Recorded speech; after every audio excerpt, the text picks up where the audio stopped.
الله يعطي أهلي ألف مليون عافية. إحنا شعب واحد، إحنا والسعودية. عذمتكم ما أدري، إحنا والسعودية شعب واحد من شعبين. تمام. شو بالنسبة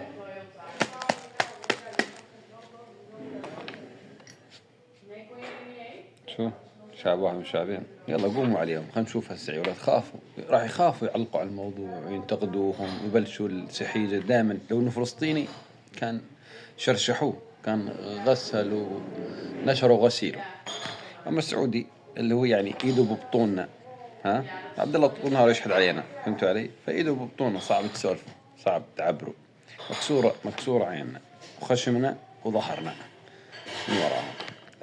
هذا الفوز الخامس لمنتخب، لأنهم شايفينه شحادين، شعب واحد من الشعبين. يلا خلي استنكروا، يلا خلي الحكومة تستنكر والشعب يستنكر ونسجب ونعترض. خلي جروة مرت حسين تعمل عطوة شاعرية. يلا خلينا نشوف. بس يعني هذا تمثيل إلها، عيب أن نبينها كاملة الحركة. عينكم مكسورة والله العظيم. هذا حبايبنا، هذول قرايبنا، هذول نسايبنا، هذول حبايبنا، هذول قرايبنا، هذول نسايبنا، هذول أهلنا. احنا وياهم واحد، شعب واحد.